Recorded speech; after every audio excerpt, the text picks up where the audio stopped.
What is good, YouTube? Welcome back to another 7 Nights Rebirth video, and today we are going to be talking about the banner unit for Trude and how you actually want to build her. Now, there are only 2 days left on her banner, so if you want to pull for her, definitely a character that is very powerful for PvP in every single team composition. However, I will say she's a lot harder to use until you get her to T6, but I do have friends that actually started as a free-to-play account 3 weeks ago that are actually using her at T0. So she's a pretty good character, and I'll show you guys how you want to build her for both T0 or T6, right? So T0 to T5, it's going to be the same build. T6 and up, you can see mine is T12. It'll be a completely different build as well. And she's one of the characters that scales really well off dupes. Not just up to, I guess this is a bad place to look at it, but not just up to T6, but up to T12, because she's one of the characters that utilizes all 3 of these stats, right? She is a bruiser, and typically bruisers in gacha games like this, in PvP games especially, they are very stat hungry, and Trude is no different. She uses attack, defense, and HP very well, whereas if there was something on like a Kyle, he's only really using the attack, right? Same with Tio, same with Yoni. If you're looking at a Rudy, he's only utilizing the HP and the defense. So Trude is, in my opinion, right now, the best character to utilize multiple dupes of, even up to T12. Not saying you need her at T12, but just pointing that out. So in terms of build, so at T0 to T5, this is the setup that you're going to want to kind of aim for. There are a lot of adjustments you can make. It really comes down to the gear you have. But basically, you want to make sure that you're at 100% crit rate. So the way you actually do this is by just putting her on Assassin set. At T6, you get this crit rate boost, which is super OP. Until then, you need to run her on Assassin set to get that 100% crit. Even if you're thinking, aren't you going to fight other Trudes that have max block rate? That is correct, but you still need to kill other stuff. So that is what I recommend in terms of the crit rate. So you want to make sure it's 100%. After that, the stats, it's really up to you. So you could go a crit damage spread. This is going to be slightly more damage if you stack crit damage. I will say attack is going to be, in my opinion, better, especially when you are able to make the battles turn into Trude versus Trude 1v1s, which will happen a lot of the times. The reason why is because you're not going to be critting other Trudes anyways, because they will be blocking you. So the attack really comes into effect because your heal that you get from your basic attack when you skill enhance it will scale with your physical attack. So I do think physical attack will be slightly better, but because you're running this assassin set anyways, you might as well go for crit damage if you want, but it's really up to you. Both are fine. Now in terms of the armors, I recommend going a block rate main stat and then a damage taken reduction. This will make you very tanky because, one, you're just taking 16% less damage overall, and also you need to hit 40% block rate. The reason why is because your passive gives you 60%, so you want to hit 100%. And this is the easiest way to do it. If you have really good gear, you can actually drop this block rate main stat piece and then go for 2 damage taken reductions. That is technically the best setup, but you do need a lot of substats to hit block rate on your DPS gear, which might be hard to do, or you might have thrown away a lot of pieces like that. So that is what you want to go for. Now for the ring, this is where things get spicy. Personally, I find that Death and CC together is the best. Some people like to run Guts with Death or Guts with CC. It's really up to you. This barrier can be really effective. Because I only have 4-star Guts ring, I am running a 6-star Death and 6-star CC. This makes it so that when it comes inevitably down to that Trude 1v1 at the end, you can instantly win by proccing Death, or you have a very high chance of winning if you proc like CC twice, or even once, because you stop them from healing with their basic attack, right? You're just putting this ring on for the Trude 1v1, and this is going to happen a lot more than you think because Trude is in so many different defenses.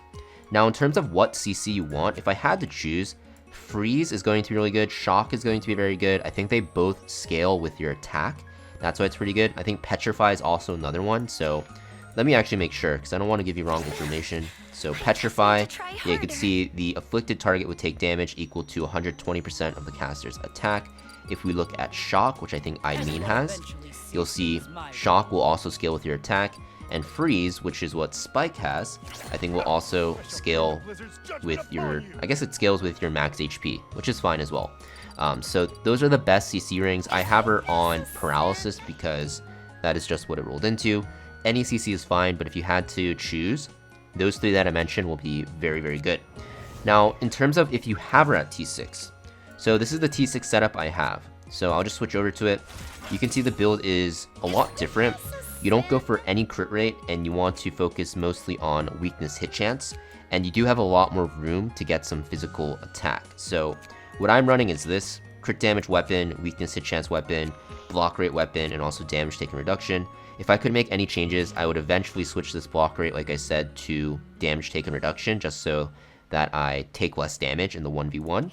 And most likely I would change this weapon as well to attack percent, and keep this weakness hit chance 1. So at T6, that is what I am running, and what I would prefer to run if I had better gear. But for now, this is what I'm at. So I'll show you guys a battle in Arena. You can see how she does. You guys probably already know how she plays, but you can see that this ring will be very important for that Trude 1v1. That almost always happens when you're fighting physical teams with Trude, or even tank teams with Trude, or just any team with Trude in general. So here we go, I'll show you guys in top 10. I did end last season just at 10. I woke up and I was still at rank 10, which was pretty cool. But we're going to just show you guys how it works. So this is the setup I have. Nothing too crazy, honestly. This is like the most standard Trude physical team, I think, right now. You could swap out Colt for something like a Phi or Amelia, but essentially, you know, you don't care about speed. You get outsped, it's whatever, because the meta right now, especially with Elysia, turn 2 is fine. You just want really good stats. But you can see, when you're critting and you have crit damage, right, even weakness hit, you're able to one-shot Kagura's off the bat. And this kind of made it so that people are running this immortality ring now in Kagura, even I am, because you don't want your passive to proc so early. You want it to proc pretty early on Kagura, but on the first skill, it's not ideal, because you want to benefit from the heal a bit. So you can see here, he's benefiting from the heal. Of course, my Kagura uses the worst skill in the game, actually. So here, my Kagura dies. You can see now I cleanse, so the timing is perfect. It's gonna be a long fight, even though it's a physical comp, you know, it is the meta. His Kagura uses the worst skill in the game, perfect. I will say, I do not really like how the meta is, because it's basically, the way it's working right now is your Kyle has to do as much damage as possible in the beginning, and then you just wait for the Trude 1v1. If you completely outgear the enemy, your Kyle will clean up, but if not, then what ends up happening is it always comes down to Kyle 1v1. Or not Kyle 1v1, Trude 1v1, sorry. You can see it's going to happen here, right? This is going to put my Kagura down to 4 stacks, right? I guess it didn't happen this game, the 1v1, but this is essentially what happens with Trude. And I only have 1 arena ticket, so I unfortunately cannot show you the entire thing. Or I guess show you it again. Wow, English. Hopefully he resists this, so I can show you the Trude 1v1. He does. Of course. Of course he resists it, by the way. Well, I guess I don't show you the 1v1. But that is basically what Trude does. You could see, like, at the end, it could come down to that 1v1, but, you know, she does so much damage, she's really tanky, and she's always going to be the last one on the field. Which is why you really want to make sure she is built tanky on a DPS setup, but like still tanky, and you want to make sure that like she's able to play in the late game. She's a late game character. I say late game, but what I mean is like late fight. So that is what you want to know. In terms of pets that you want to run with her, I think for sure you can run 2 options, or I guess like multiple options, but the ones I have are Aaron and Pike. Both are very good. You can see my Aaron even has some HP because I'm out of mats. But both of these are good. You can also run Karma. It's another new pet that has block rate on it and also damage taken reduction. And even Rue, which is another defense percent pet. So thank you for watching though, guys. I hope this video helped you guys out in building your Trude, and I'll see you guys next time.